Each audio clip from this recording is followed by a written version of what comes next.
Hi, அனைவருக்கும் வணக்கம். கேவலத்தா ஸ்ரீராமில் வாங்க வீடியோக்குள்ளே போகலாம். இன்றைக்கி நான் சத்து மாவு அரைச்சேன் மிக்சிலேயே. இங்கே பாருங்கள், இந்த அரைச்சி வச்சுருக்கேன் பாருங்கள். இதில் நவதானியம் வாங்கி கடையில் அதை முளைக்கட்டி வச்சு மறுநாள் காய வச்சு அதை வறுத்து இதை பொடி பண்ணி வச்சுருக்கேன். கடையில் கேட்டால் கொடுப்பாங்க. நவதானியம் ஒரு 1/2 கிலோ வாங்கினேன். நான் 1/2 கிலோ வாங்கி 2 மாகாணி தான் எடுத்துக்கிட்டேன். 2 மாகாணி எடுத்து அளந்து போட்டு எல்லாமே 9 தானியங்கள், நவதானியம்னா 9 நவதானியம், அதை எல்லாத்துலேயுமே 1/2 கிலோ வாங்கினேன். அதில் 2 மாகாணி தான் எடுத்தேன் நான். ஏன்னா அவ்வளோ போட்டால் நிறையா ஆகிடும். ஊருக்கு போகும்போது அரைச்சி எடுத்துகிட்டு போகலான்ட்டு அதை மீதி வச்சுட்டேன். நான் 2 மாகாணி எடுத்துக்கிட்டு இந்த எல்லாத்தையும் முளை கட்டி வச்சு தாளித்தேன். இது முந்திரியும் பாதாம் இதில் கலந்து வச்சுருக்கேன். இது ஈரப்பதமாக இருக்குது. அதனால் என்ன பண்ணேன், கொஞ்சம் இதுவாகட்டுமே, கொஞ்சம் ட்ரை ஆகட்டும்னு வச்சுட்டேன் நான் அப்படியே.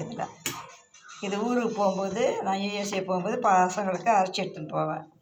பார்த்தீங்களா, இது ஒன்றும் ஈஸி தான். இது கடையில் வாங்கினா கட்டுப்படி ஆக மாட்டேங்குது, விலை அதிகமாகவும் இருக்குது, டேஸ்ட்டு இல்லை. இதை எடுத்து இந்த வாளியில் எடுத்து போட்டு வச்சுப்போம் பாருங்க.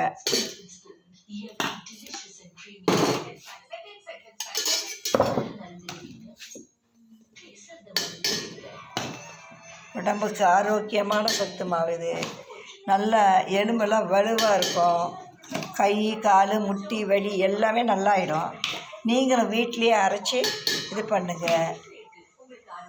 ஈரத்துணியில் போட்டு முளை கட்டி வச்சுட்டுனாக்கா அது மறுநாள் முளை விட்டுடும். அதில் காய வச்சு இதேமாரி அரைச்சி வச்சுக்கிட்டுன்னு வச்சுக்கோங்க, அது வரும். எனக்கு ஒட்டி தான் இது. பையன் கேட்டால் அவனை கொஞ்சம் கொடுத்துருவேன் நான். எனக்கு எதுவுமே ஹோட்டல் பிடிக்காது, வெளியில் வாங்கவும் பிடிக்காது, நானே தயார் பண்ணணும். ஆனால் கொஞ்சம் சோம்பேறித்தனமாக இருக்கும், இருந்தாலும் பரவாயில்ல,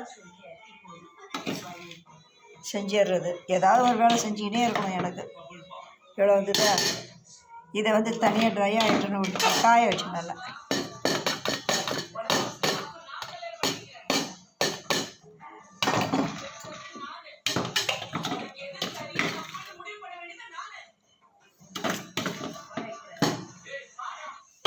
இது எப்படி கஞ்சி செய்கிறதுன்னு தெரியும் உங்களுக்கு.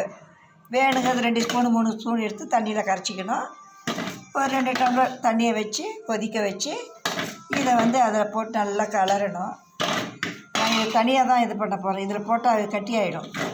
அப்புறமா பால் கூட ஊற்றிக்கலாம். ரவை நாட்டு சக்கரை போட்டு கலக்கி குடிச்சிடலாம். பரவாயில்ல, எனக்கு இது இவ்வளோ ஆச்சு பாருங்கள். ஓகேவா, தெரியுது பாருங்கள். ஓகேவா, பாய் பாய். ஆரோக்கியமான சத்து மாவு அரைத்து விட்டேன், ரெடி ஆயிடுச்சு. ஓகே.